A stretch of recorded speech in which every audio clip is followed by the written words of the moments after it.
Welcome to Dweller of the Dark. We are a channel honoring the yellowed and blackened bones of many prominent authors. We will be digging up several obscure, strange, and forgotten authors who influenced many of the great horror, science fiction, and fantasy writers today.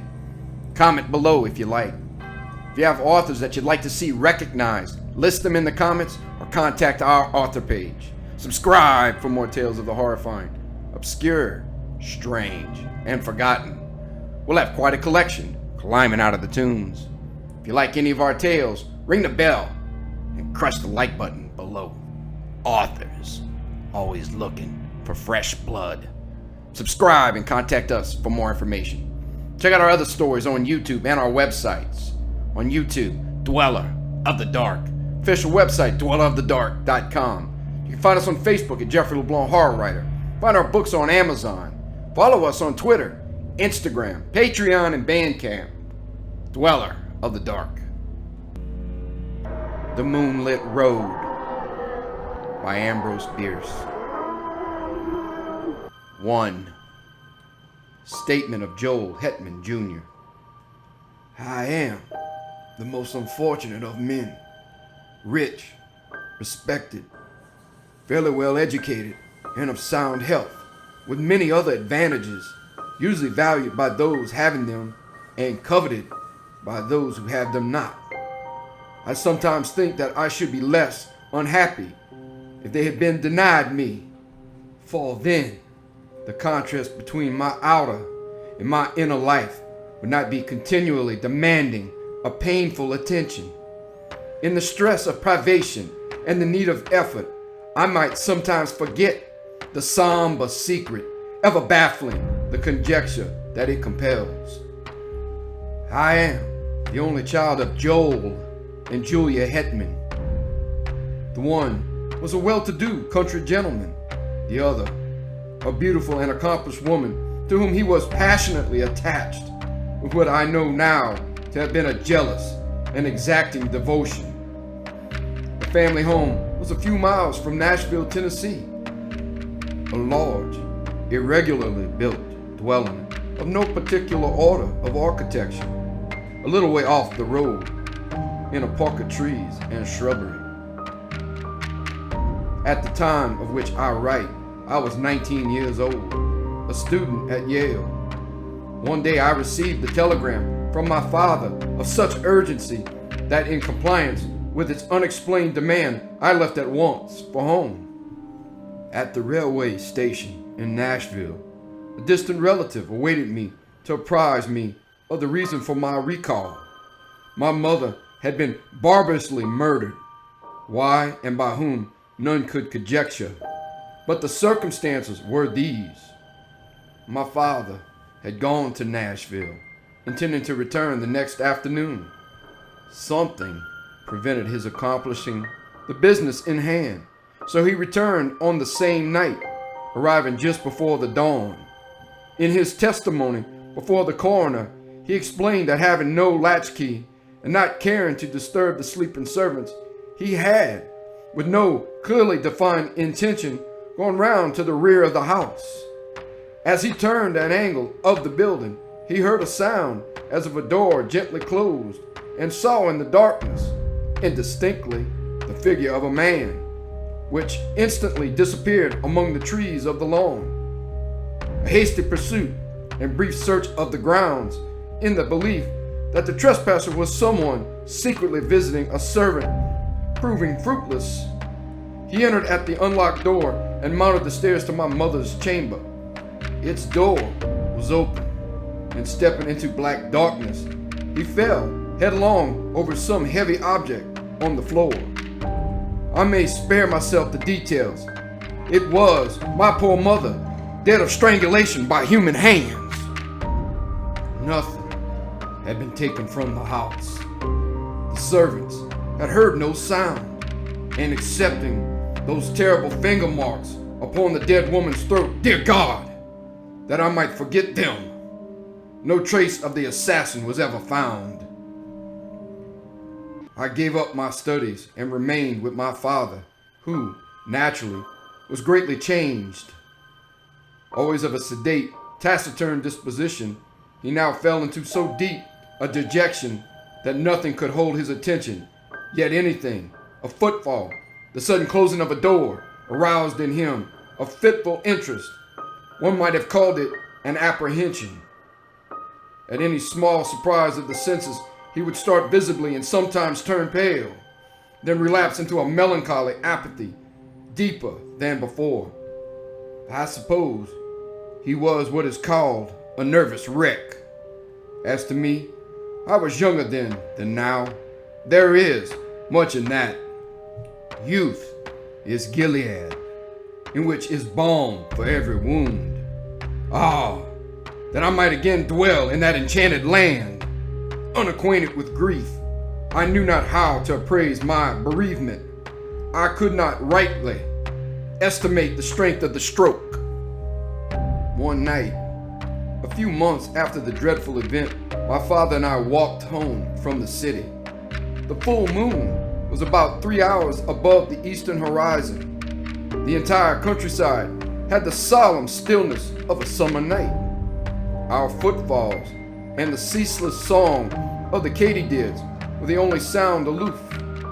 Black shadows of bordering trees lay athwart the road, which, in the short reaches between, gleamed a ghostly white.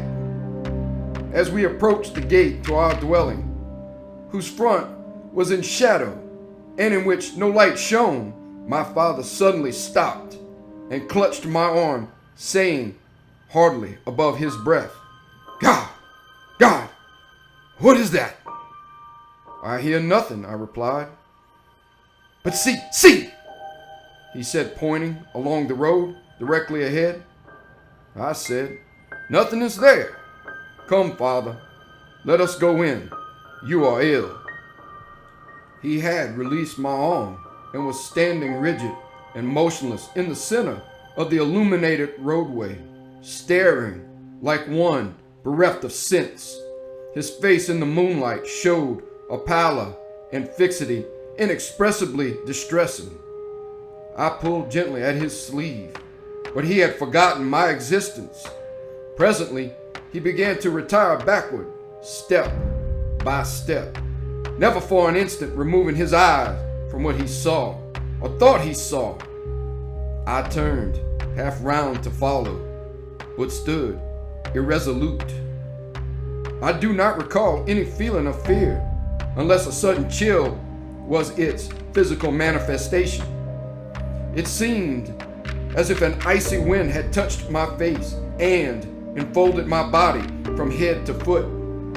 I could feel the stir of it in my hair. At that moment, my attention was drawn to a light that suddenly streamed from an upper window of the house.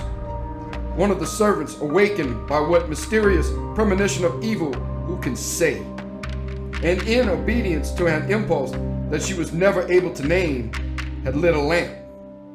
When I turned to look for my father, he was gone. In all the years that have passed, no whisper of his fate has come across the borderland of conjecture from the realm of the unknown. 2. Statement of Caspar Grattan. Today, I am said to live. Tomorrow, here in this room, will lie a senseless shape of clay that all too long was I. If anyone lift the cloth from the face of that unpleasant thing, it will be in gratification of a mere morbid curiosity. Some, doubtless, will go further and inquire, who was he? In this writing, I supply the only answer that I am able to make. Caspar Grattan. Surely that should be enough. The name has served my small need for more than 20 years of a life of unknown length. True, I gave it to myself, but lacking another, I had the right. In this world, one must have a name. It prevents confusion, even when it does not establish identity. Some, though, are known by numbers, which also seem inadequate distinctions. One day, for illustration, I was passing along a street of a city far from here when I met two men in uniform, one of whom half pausing and looking curiously into my face, said to his companion, "That man looks like 767. Something in the number seemed familiar and horrible. Moved by an uncontrollable impulse, I sprang into a side street and ran until I fell exhausted in a country lane.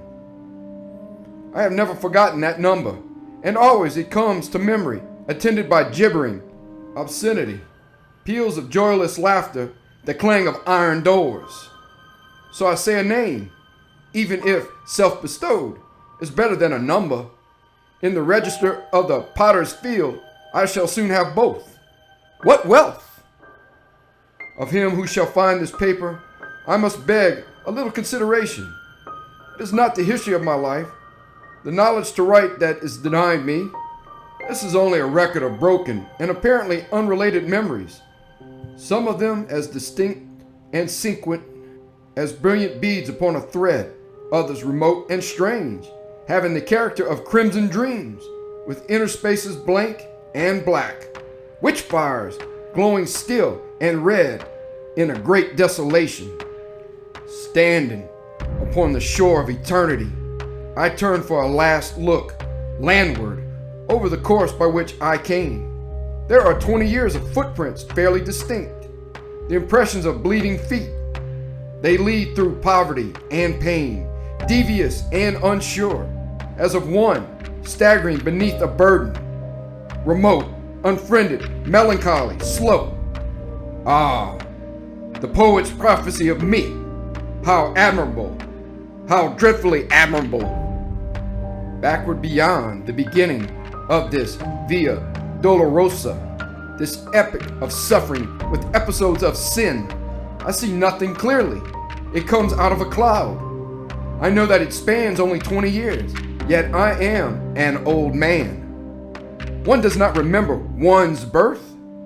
One has to be told. But with me, it was different.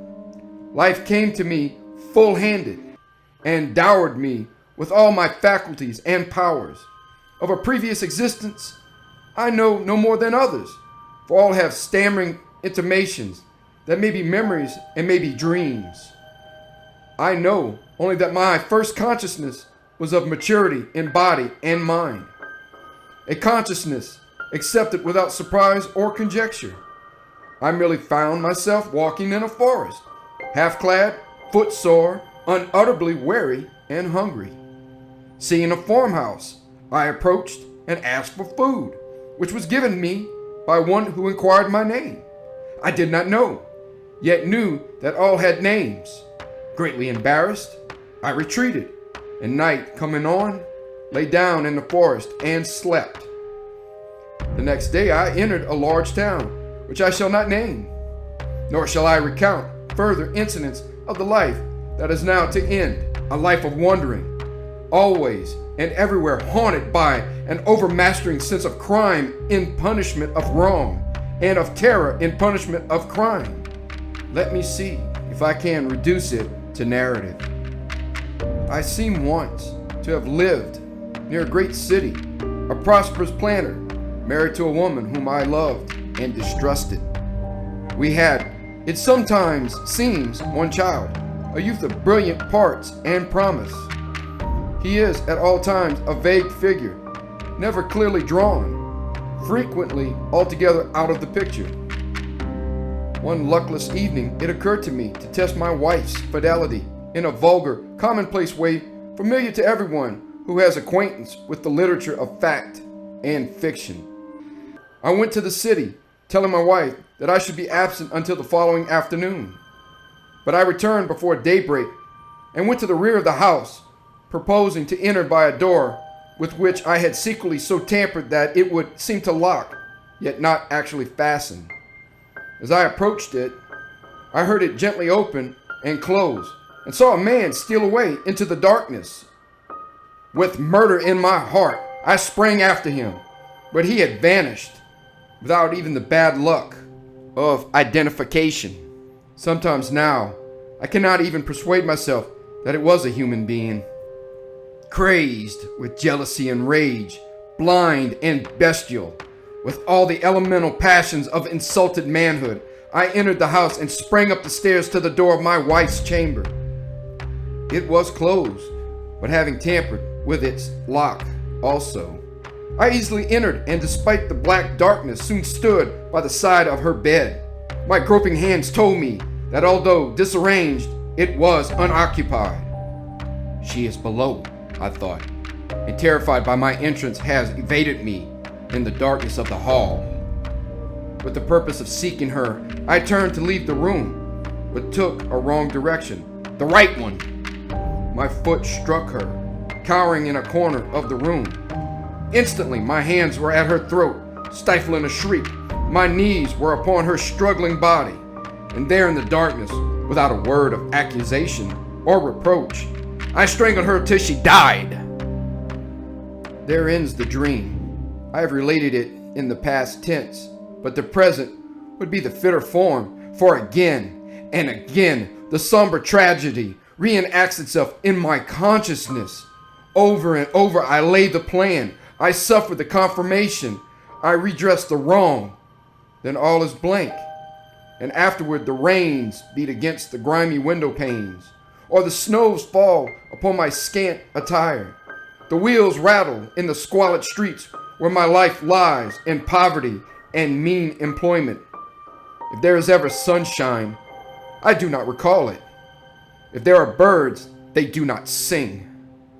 There's another dream, another vision of the night. I stand among the shadows in a moonlit road. I am aware of another presence, but whose I cannot rightly determine. In the shadow of a great dwelling, I catch the gleam of white garments. Then the figure of a woman confronts me in the road. My murdered wife. There is death in the face. There are marks upon the throat. The eyes are fixed on mine with an infinite gravity, which is not reproach, nor hate, nor menace, nor anything less terrible than recognition.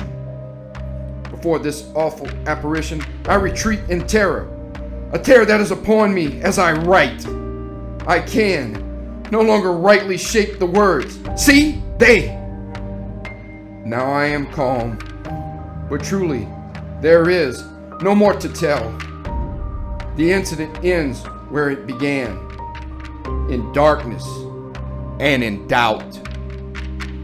Yes, I am again in control of myself, the captain of my soul. But that is not respite. It is another stage and phase of expiation. My penance, constant in degree, is mutable in kind. One of its variants is tranquility. After all, it is only a life sentence. To hell for life. That is a foolish penalty. The culprit chooses the duration of his punishment. Today, my term expires. To each and all, the peace that was not mine. 3.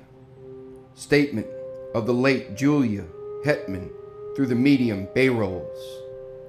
I had retired early and fallen almost immediately into a peaceful sleep, from which I awoke with that indefinable sense of peril which is, I think, a common experience in that other earlier life. Of its unmeaning character, too, I was entirely persuaded, yet that did not banish it.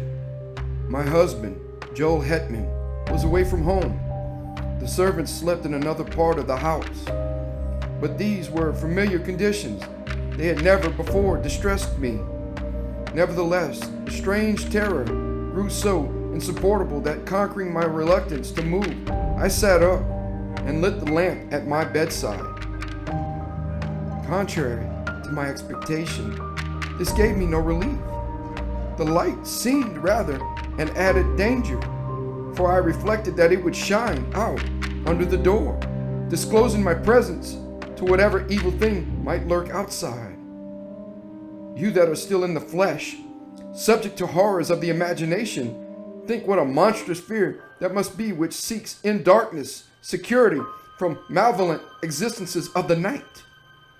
That is to spring to close quarters with an unseen enemy, the strategy of despair. Extinguishing the lamp, I pulled the bedclothing about my head and lay trembling and silent, unable to shriek, forgetful to pray. In this pitiable state, I must have lain for what you call hours. With us, there are no hours. There is no time. At last it came, a soft, irregular sound of footfalls on the stairs. They were slow, hesitant, uncertain, as of something that did not see its way. To my disordered reason, all the more terrifying for that, as the approach of some blind and mindless malevolence to which is no appeal. I even thought that I must have left the hall lamp burning, and the groping of this creature proved it a monster of the night. This was foolish and inconsistent with my previous dread of the light. But what would you have? Fear has no brains. It is an idiot. The dismal witness that it bears and the cowardly counsel that it whispers are unrelated. We know this well, we who have passed into the realm of terror, who skulk in eternal dust among the scenes of our former lives, invisible even to ourselves and one another, yet hiding forlorn in lonely places, yearning for speech with our loved ones, yet dumb, and as fearful of them as they of us. Sometimes the disability is removed, the law suspended. By the deathless power of love or hate, we break the spell. We are seen by those whom we would warn, console, or punish. What form we seem to them to bear, we know not. We know only that we terrify even those whom we most wish to comfort, and from whom we most crave tenderness and sympathy. Forgive, I pray you, this inconsequent digression by what was once a woman. You who consult us in this imperfect way, you do not understand. You ask foolish questions about things unknown and things forbidden. Much that we know and could impart in our speech is meaningless in yours. We must communicate with you through a stammering intelligence in that small fraction of our language that you yourselves can speak. You think that we are of another world. No, we have knowledge of no world but yours. Though for us it holds no sunlight, no warmth, no music, no laughter, no song of birds, nor any companionship. Oh God, what a thing it is to be a ghost, cowering and shivering in an altered world, a prey to apprehension and despair. No, I did not die of fright. The thing turned and went away. I heard it go down the stairs, hurriedly, I thought, as if itself in sudden fear. Then I rose to call for help. Hardly had my shaking hand found the doorknob when, merciful heaven, I heard it returning. Its footfalls as it remounted the stairs were rapid, heavy, and loud. They shook the house. I fled to an angle of the wall and crouched upon the floor. I tried to pray. I tried to call the name of my dear husband. Then I heard the door thrown open. There was an interval of unconsciousness, and when I revived, I felt a strangling clutch upon my throat, felt my arms feebly beating against something that bore me backward, felt my tongue thrusting itself from between my teeth. And then I passed into this life. No, I have no knowledge of what it was. The sum of what we knew at death is the measure of what we know afterward, of all that went before. Of this existence, we know many things, but no new light falls upon any page of that in memory is written. All of it that we can read. Here are no heights of truth overlooking the confused landscape of that dubitable domain. We still dwell in the valley of the shadow lurk in its desolate places, peering from brambles and thickets at its mad, malign inhabitants. How should we have new knowledge of that fading past? What I am about to relate happened on a night. We know when it is night, for then you retire to your houses, and we can venture from our places of concealment to move, unafraid about our old homes, to look in at the windows, even to enter and gaze upon your faces as you sleep. I had lingered long near the dwelling where I had been so cruelly changed to what I am, as we do while any that we love or hate remain. Vainly I had sought some method of manifestation, some way to make my continued existence and my great love and poignant pity understood by my husband and son. Always, if they slept, they would wake, or if in my desperation I dared approach them when they were awake, would turn toward me the terrible eyes of the living, frightening me by the glances that I sought from the purpose that I held. On this night, I had searched for them without success, fearing to find them. They were nowhere in the house, nor about the moonlit lawn. For although the sun is lost to us forever, the moon, full-orbed or slender, remains to us. Sometimes it shines by night, sometimes by day, but always it rises and sets, as in that other life.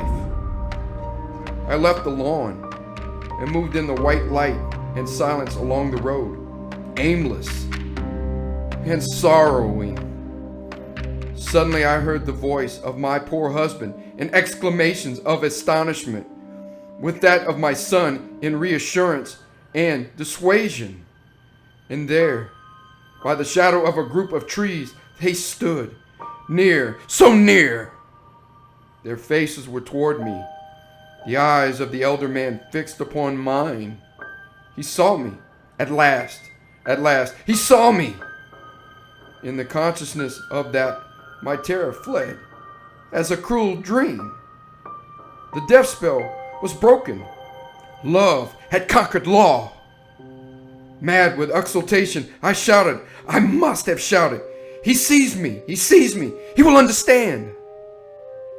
Then, controlling myself, I moved forward, smiling and consciously beautiful, to offer myself to his arms, to comfort him with endearments, and, with my son's hand in mine, to speak words that should restore the broken bonds between the living and the dead.